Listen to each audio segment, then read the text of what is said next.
After our argument, my daughter made me a cup of tea. 20 minutes later, I called 911.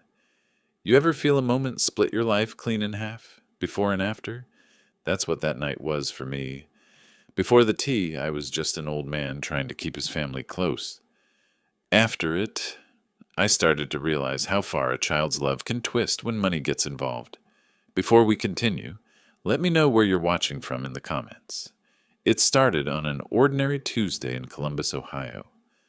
March air still sharp, the kind that makes the siding creak on cold nights. I'd spent the morning fixing the upstairs faucet and going over the AEP bill that came in at $247. Emily, my daughter, and her husband Caleb had been living with me for nearly 2 years, just until we saved for a down payment, they'd said after the pandemic hit. I didn't mind at first. It was nice hearing voices in the house again after my wife passed. But lately, I'd started feeling more like a tenant in my own home. Caleb had turned my den into his office, which mostly meant trading crypto and watching motivational podcasts. Emily said she'd cover groceries, but the fridge was always filled with takeout boxes from Thai House and Chick-fil-A. I kept telling myself they'd figure it out, that I shouldn't interfere. But when I opened the mail that morning, I saw my property taxes had jumped to almost $5,000 a year. My savings were draining faster than I cared to admit. At dinner, I brought it up gently. I think it's time we talk about expenses, I said, setting the letter beside my plate. You've been here rent-free a long time. Maybe start with $1,200 a month to help cover utilities and taxes. Emily froze. Caleb's fork clattered against his plate. Dad, are you serious? She said, her voice too sharp for such a small dining room. We're family. You don't charge your family rent. I'm not charging, I said quietly. I'm asking for help. Caleb leaned back, smirking. You've got a paid-off house, Social Security, that pension check. You're fine. Something inside me tightened. That pension barely covers the basics. I'm not your retirement plan. Emily's face went red. You hoard every penny like you're going to live forever? Mom would never. Don't use your mother to justify laziness, I snapped. The words hung heavy. Her eyes filled, and she pushed back her chair hard enough to make the glass shake. You've always cared more about money than people. She stormed upstairs. Caleb followed, muttering, You really don't know when to quit. The silence after they left was worse than the argument. I sat alone, staring at the cold meatloaf, thinking about how the house felt smaller when filled with resentment. I almost went up to apologize, but pride stopped me. I cleaned up, washed the dishes, and turned on the news just to hear another voice. Maybe 15 minutes later, Emily came back down. Her tone was softer. Dad, she said from the kitchen doorway, I shouldn't have yelled. I made you some tea.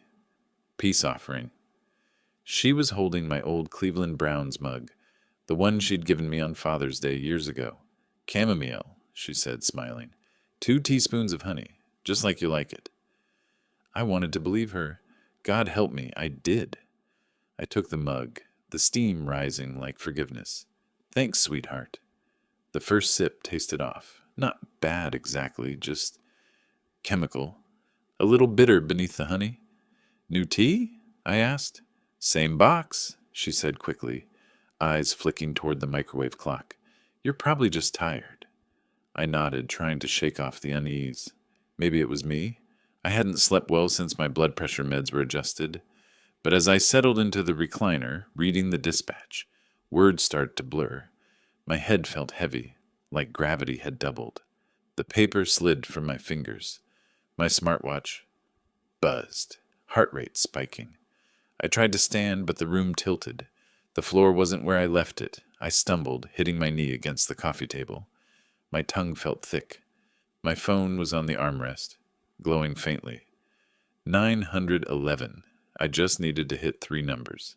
Sir, what's your emergency? My words came out slurred. Tea! I think I've been poisoned.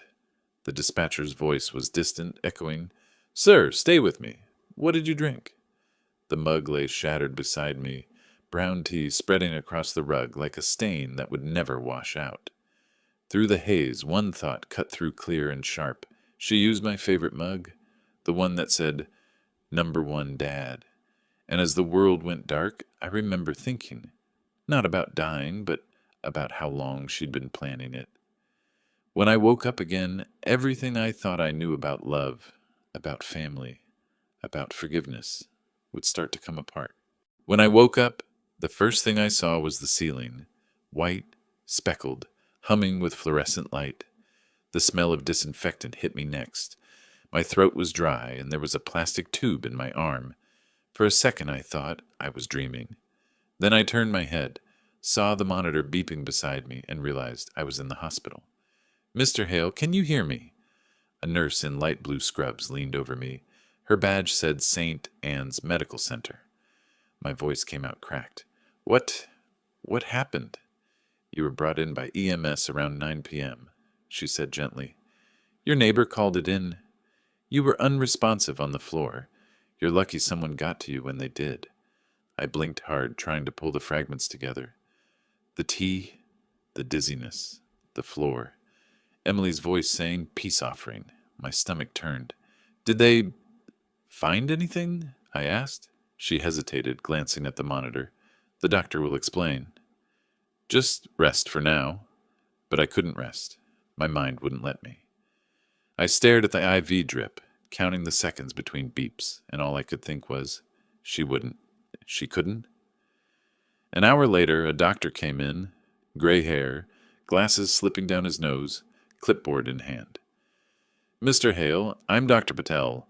We ran a full-tox screen. Your blood showed elevated benzodiazepines and diphenhydramine, essentially a mix of sedatives and antihistamines." "I don't take anything like that." "I know. That's why we're concerned. At the levels we found, another 15 minutes, and you might not have woken up at all." The words hit me like cold water. "You're saying someone put that in me?" "I'm saying this wasn't accidental." He let that hang in the air the way doctors do when they know there's more to the story. I looked away at the small window overlooking the parking lot. Outside, rain smeared across the glass. I could see my car sitting alone under the streetlight. I'd driven myself to the edge of death and didn't even know it. When I turned back, I asked quietly, "Did anyone come by?" He nodded. "Your daughter was here earlier. She said she found you and called 911. That didn't make sense. The dispatcher said my neighbor called. I remembered that voice clearly. And if Emily had really found me, why hadn't she stayed? Dr. Patel noticed my silence. "We'll keep you for observation tonight. You're stable, but I'd like to keep an eye on your labs." He left, and I lay there staring at the IV drip, the fluorescent light flickering above me, the truth pressing down like weight on my chest. Emily came the next morning.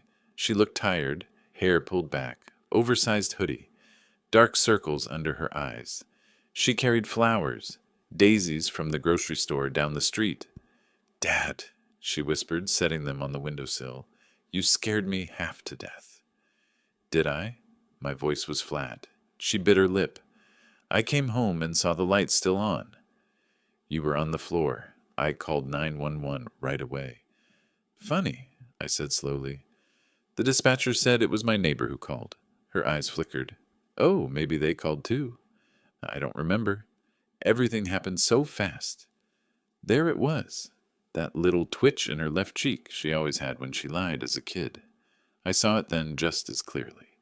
She sat down beside the bed. "The doctor said it might have been your medication, right?" "Maybe you mixed something up." I stared at her. "I didn't mix anything." Her smile faltered. She looked down at her hands, then up again. "Well, the important thing is, you're okay now. When they let you out, you can come stay with us upstairs. We'll take care of you." That should have sounded comforting. It didn't. It sounded like control. I forced a weak smile. "Maybe. We'll see." She squeezed my hand, too tightly. "Good. I'll handle your bills this month, all right? You just focus on getting better." After she left, I asked the nurse for my personal items. Wallet, phone, watch. Everything was there except one thing. my spare house key. Gone. That night, I couldn't sleep. I replayed every detail of that tea, how she'd held the mug with both hands, how she'd glanced at the microwave clock, how she'd said, "It's getting cold," like she was waiting for something to happen. I asked for copies of my lab results, my toxicology report, and the full EMS record. The nurse hesitated but printed them. I folded the papers neatly and slid them into my hospital gown pocket. Evidence. When morning came, the doctor said I was stable enough to discharge in 24 hours. Emily didn't come back, but around noon, Caleb showed up instead. Smooth smile, expensive cologne, the kind of man who treats charm like a weapon. "Victor," he said, pulling up a chair, "we're just glad you're okay." Must have been a scare. It was, I said. "You know anything about sedatives?" He laughed nervously. "Why would I?" "No reason, just curious." He shifted, crossing his arms. "Listen, Emily's been under a lot of stress. The bills, her work. Maybe she got sloppy with the tea. Accidents happen." I looked at him then, not at his face, but at his reflection in the window. His eyes weren't worried. They were calculating. As he stood to leave, he said, "When you come home, we'll get you settled. You don't need to worry about a thing." The tone wasn't comforting. It was final. That night, I wrote everything down in my phone notes. The argument, the tea, the dizziness, Emily's lies, Caleb's visit. I saved the file under one word: proof. When I got home, I wasn't going to confront them. Not yet. I was going to find out the truth the way they never expected. Because if my own daughter really tried to kill me, then the next move had to be mine. I was discharged 2 days later. Emily picked me up, acting like the picture of a devoted daughter. Seatbelt already buckled. Soft music playing. Bottled water in the cup holder. If I hadn't known better, I'd have believed her. But I'd read the reports. I'd seen the numbers. The toxic mix in my blood. The missing house key. The only thing left now was proof and patience. "Dad," she said, glancing over at me as we drove through downtown Columbus, "the doctor said you need rest. No stress, no heavy lifting. Caleb and I will take care of everything, okay?" Her voice was gentle. Too gentle. Like someone handling evidence, not family. When we got home, my house looked the same, but something about it felt wrong. The thermostat was set lower than I'd left it. My stack of mail had been sorted, and in the corner of my desk, the folder that held my old will had been moved slightly, like someone had opened it and put it back in a hurry. Caleb came down from upstairs, wearing his usual smug half-smile. "Welcome home, Victor. The place missed you." He said it like he owned the walls, the roof, the air. I thanked him, forcing calm, and went straight to my study. I needed time to think. Instead, I found that my computer's login screen had been changed, the password prompt blinking, incorrect. Twice. That was when I decided this wasn't paranoia anymore. This was a takeover. That night, I waited until they went to bed, heard their footsteps creak on the stairs, the bedroom door close, and then I took out the number doctor Patel had given me for legal referrals. The next morning, I called the first name on the list, Marla Quinn, an estate attorney downtown. Her voice on the phone was sharp and direct. "You think your daughter tampered with your will?" "I think my daughter tried to poison me," I said quietly. There was a pause. "Then you need more than a lawyer." "You need a plan." By noon, I was in her office, a clean, windowed space overlooking High Street. She didn't waste time with sympathy. "We'll start with 2 things, securing your assets and documenting your capacity." "Documenting my capacity?" I asked. "People who want your money will claim you're incompetent." "We'll prove the opposite before they try." That same afternoon, she set up an appointment with a forensic psychiatrist. Meanwhile, she called in a private investigator she trusted, Deke Morton, a retired cop with a calm stare and the kind of quiet that made people nervous. Deke took notes as I talked. "You said she handles your bills, right?" "Some of them." "Then we'll start there." By the next morning, Deke had found what I didn't want to see. Emily had logged into my online banking 4 times while I was in the hospital. Small transfers, $300 here, $500 there, to a joint account she shared with Caleb. It wasn't about the money. It was about access, control. That night, I installed 2 new cameras in the living room and kitchen. Small, discreet, high definition. I told myself it was just for security, but deep down I knew I was setting a trap. The first recording came at 9:27 p.m. Caleb in the kitchen, pacing, whispering harshly, "He's not going to last forever, Em. If he rewrites that will, we're done." Emily's voice trembled. "Stop talking like that."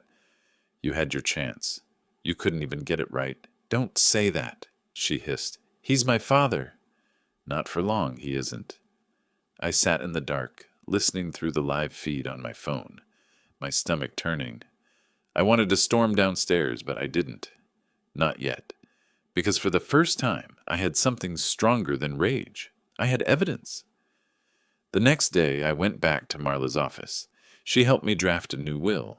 Every word deliberate, every page notarized, witnessed, and filmed. My estate, house, savings, retirement, would go to the Ohio Veterans and Family Services Foundation. Not a dime to Emily or Caleb. I want it airtight, I told Marla. "It will be," she said. "And Victor, don't hide it. Let them find out. People reveal who they really are when they think the money's slipping away." When I got home, I did exactly that. I placed the folder with the firm's logo halfway under the electric bill on the kitchen counter. Obvious, but not too obvious. At 6:42 that evening, while pretending to nap in the den, I saw her on the camera. Emily picking up the papers, reading, her face draining of color. She whispered, "Caleb." 20 minutes later, he came bursting through the door, tie half loosened. "What the hell is this?" he shouted. She held the papers out to him with shaking hands. "He cut us out." He read fast, jaw tightening. "He's got no right." "Not when we take care of him." "You mean live off him?" she whispered. He slammed the papers down. "Then we make sure that will doesn't hold up. We'll get him declared unfit. Brennan owes me a favor. He can write the report." "Caleb, no. It's either that or we lose everything." I stopped the recording and sat back, my pulse pounding in my ears. Every line, every threat, caught clean in audio and video. For years, I'd believed protecting family meant forgiving their worst mistakes. That night, I learned sometimes the only way to protect yourself from family is to make them fear what you can prove. Tomorrow, I'd deliver the footage to Marla and Deke. But tonight, I just sat there in the dark, listening to the faint echo of my daughter's voice, saying, "He's my father." And I wondered when exactly that stopped being true. I barely slept that night. Every time I closed my eyes, I saw Caleb's face on that camera, angry, calculating, and Emily standing beside him, torn between guilt and greed. My house, the one I'd built with my own hands 30 years ago, had become a crime scene of quiet betrayal. But I wasn't going to let emotion ruin what I'd started. When morning came, I made coffee, the way I always did before life went sideways. Black, 2 sugars, the taste grounded me. Then I grabbed my phone, transferred the footage to a secure drive, and headed downtown. Marla's office was bathed in the clean light of early spring. She looked up when I walked in, saw the determination in my eyes, and said, "You got something, didn't you?" I nodded, slid the USB across her desk. "They're planning to have me declared incompetent." His exact words. "We'll get Brennan to write the report." She exhaled sharply. "That's criminal conspiracy, Victor. And that recording is gold. But I want to use it smart. Not yet. How much longer do I have to let them live under my roof?" "Not long," she said. "We'll file a notice today." By noon, she'd drawn up a 10-day demand for rent or possession, citing Ohio Code 5321. I signed, every stroke of the pen feeling like a release. No shouting, no revenge speech, just quiet, legal precision. When I got home, Caleb's truck was in the driveway. I placed the notice on the kitchen counter.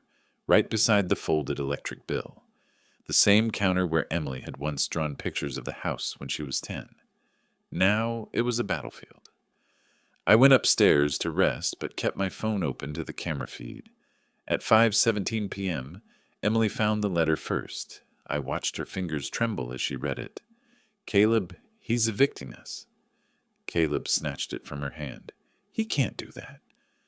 "We're family. He's the homeowner," she said quietly. His voice rose sharp. "Then he's about to find out what family really means." I watched her turn away, her shoulders shaking. For a brief moment, I wanted to step in, to tell her she could still walk away from this, but pity had no place anymore. They'd both crossed a line. That night, I locked my door. Around midnight, I heard Caleb outside my room whispering, "He won't win." "Trust me." The next morning, I woke up early, put on my best shirt, and drove to meet Deke. He'd been tailing Caleb for a week now.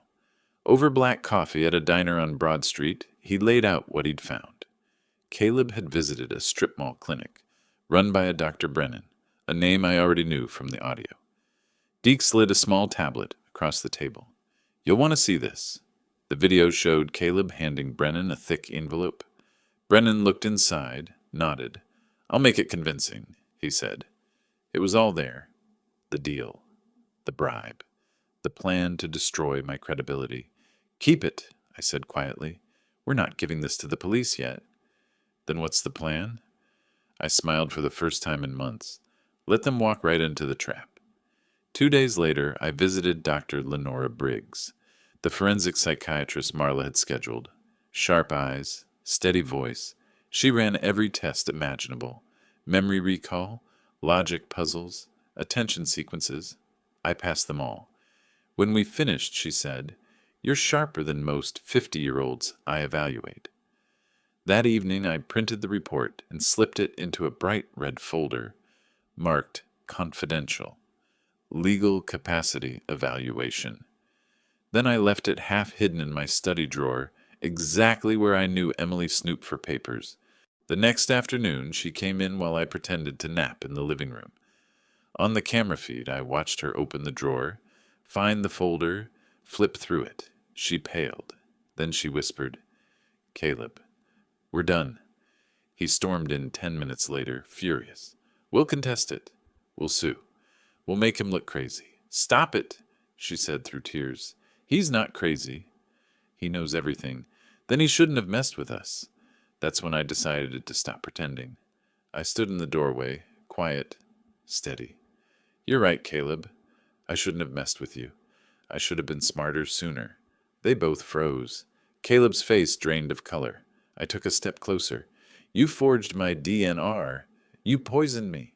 You broke into my accounts. And now you're bribing doctors to declare me unfit.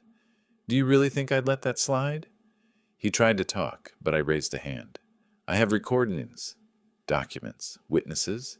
You've been living rent-free in my house while plotting to take it from me. I'm giving you 10 days to leave. After that, the sheriff will do it for you." Emily broke then, sobbing into her hands.